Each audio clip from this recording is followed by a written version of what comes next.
stock up, stock down. And let's start at the top of the lineup, your former position.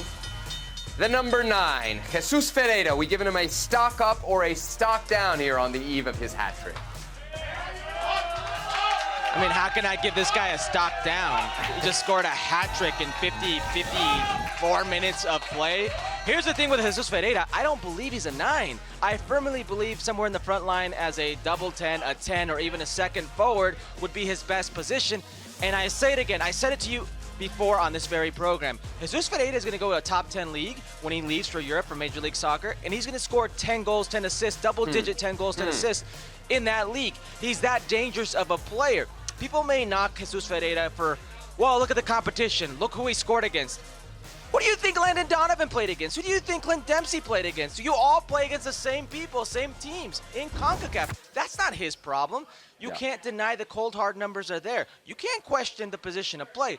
Absolutely. You can't question when the level gets higher. Absolutely. But I think if you're denying what you're seeing with your very eyes, it's an injustice to not only the player, but yourself. Sure. I mean, how far up can his stock go, though, right? Because, one, you mentioned the opposition. It's also the other guys, right? If we look at this U.S. roster, there are not a lot of guys that were on the World Cup team, period. And there's not a lot of guys who started a World Cup game, right? That is on Jesus Ferreira's resume. Whether people like it or not, he was a starter at the World Cup. So when he comes up against the Saint Kitts and Nevis, dude, he should absolutely drop a hat trick. And Herc, you and I screamed at each other about this, but he had the 4 goals against Granada. And I said, it's against Granada, it's against Granada, it's against Granada. And you said, but that's all you can do it against who you play. When it's against a team that is this far beneath you, Herc, I know we're not going to give the guy a stock down, but we got to be really careful with how much we boost this stock, don't we? Because we saw what happened at the World Cup. When he went up against Netherlands, those 4 goals against Granada, what did they mean? Nothing. Well, Seb, hold on a second. You're going to compare 4 goals against Granada with playing a World Cup here? Listen, Landon Donovan played against Granada as well. Clint Dempsey did the same thing. You could only take care of what you can take care of, and that's in front of you. It doesn't matter who you're playing against. That's not the only things that they had achieved. At this point, that's a high water mark of what you're talking about at the international level. You're talking about Landon Donovan, Clint Dempsey. They scored against big teams. Are you trying to go stock up, or are you just trying to blast a kid? What are we going for? No, I'm not blasting the kid. Is it not a stock up? Yes, it's a stock up, but it's a very, very fine stock up. I'm just asking if it's a stock up. Yeah, I'll give him the kid scored 3 goals, and you're going to say it's a very fine stock up? Come on. Yes, come on. You have to put in context who he's doing it against, and the fact that he's done it against before and against this competition before, and it didn't mean anything. Put in context who his name's with. Listen. It's a very hot-button topic. It's an easy target for a lot of fans. Jesus Ferreira shouldn't care about that. Jesus Ferreira is 22 years old, and he's putting up those numbers with the U.S. men's national team. Keep doing it. Parlay that into a European move. Don't care about if Sebi Salazar said it's a slight stock up. Still a stock up, right? Still a stock up. Let's see if our next player gets a stock up from Herculez Gomez, slight or not. We go from the front line to the front line. Cade Cowell. Ooh, the 19-year-old. The kids. Stock up or stock down, Herc? Yeah, this is going to be a stock down for me, man. Really? Cade Cowell showed some very promising things. Yeah, let me tell you why. I don't like the fact that in this formation, they played with inverted wingers. You had Sendejas on the right, you had Cade Cowell on the left. And it takes away everything this U.S. men's national team tries to achieve in the 4-3-3. So maybe not to his own fault, but it wasn't like he took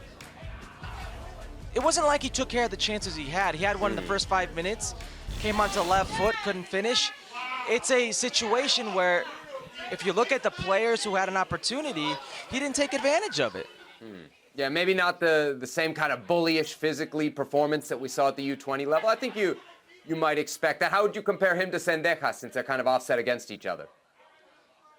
Yeah, I thought he was more active than Sendejas, but I think it's more this inverted winger thing that they don't normally do. You normally have Timothy Weah on the right and you have Christian Pulisic on the left, and Christian Pulisic floats inside, kind of operating as that 10. This time it was Sendejas kind of doing that role, in that 10 role, if you will, but starting from the right-hand side. And it was Cade Cowell trying to come into the right, but it offered no width. It forced Brian Reynolds actually to be more involved in the game. To Brian Reynolds' credit, and we'll get there in a second, but it's not what Cade Cowell should be doing. So what should he be doing? That guys, not creating space for the left back. Where would you want to see him then in a formation? On the right-hand side, as a winger on the right-hand side. I don't really like him on the left-hand side. It forces him to go back to his left foot often at times, and he doesn't feel comfortable enough yet. All right, Jesus Ferreira scored 3 goals. We both gave him a stock up, Yeah. a little more begrudgingly. What about Djordje Mihailovic? He got on the score sheet a couple times and an assist. What are we giving him for his performance today? 2 assists. 2 assists. This is one of your favorite players all time here on Futbol Americas. You've been on the Djordje bus for a minute.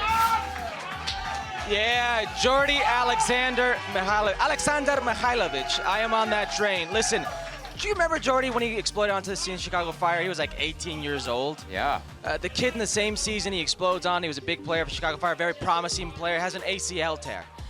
Comes back stronger, goes to Montreal, becomes a completely different player. And since then, he's showing us that player. He didn't get a chance to before the World Cup. He's showing us the player he can be right now. And you can say what you want about this tournament. That does not matter. The opponent doesn't matter. You have to perform when given that opportunity. 2 goals, 2 assists, and actually thought he could have done a little bit better. Way stock up.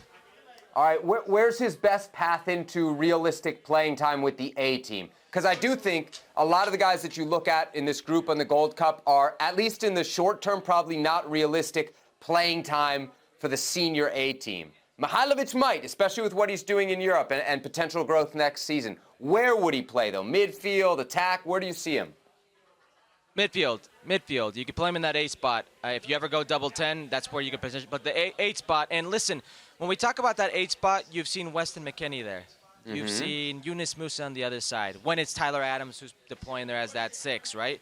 You see Luca De La Torre come in. We've heard names like Malik Tillman, but we've never seen him really play with the U.S. men's national team at a high level. Mihailovic can earn his way there as well.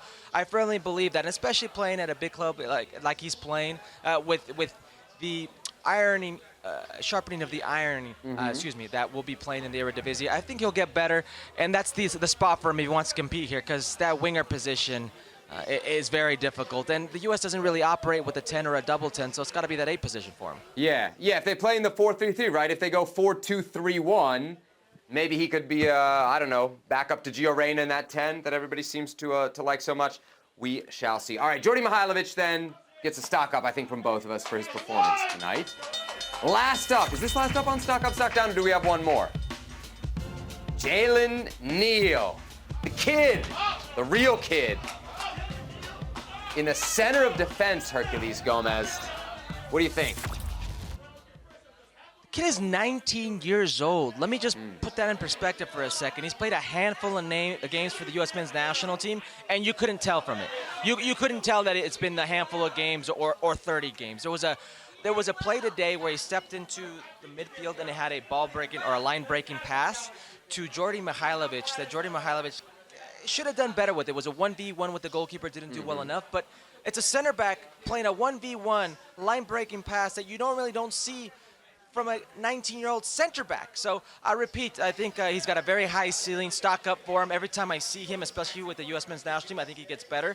His debut, he had 1 mistake, but other than that, I thought he was very, very solid. Every time I've seen him at this level, he's gotten better. So stock up for me. Yeah, it's a presence, right? Like, you don't expect a young center back to have that presence. In fact, you don't even expect center backs sometimes 24, 25 years old. Really, that position is one that you age into. He looks a guy who's 29 instead of 19. How far is he from senior national team ready? A-team ready, Herc? Well, at the rate of these center backs and the history and how much rotation you're going to see, I think it could be in line. Listen, Miles Robinson at one point was center back 1A, right? He gets injured, and it's down back of the line. This is how it goes. There are some very good center backs in this pool. I think in order for him to be that type of player and crack in, you need to make a European move, and it's going to be very difficult. It's a breakout season with the Galaxy. Who knows how long the Galaxy will be able to keep him. And once he makes that jump, I firmly believe this is a player that we're going to see in 2026. Well, thank you very much for watching ESPN on YouTube. For more sports highlights and analysis, be sure to download the ESPN app. And for live streaming, premium content, and let's not forget as well, ESPN FC 7 days a week. Subscribe to ESPN+.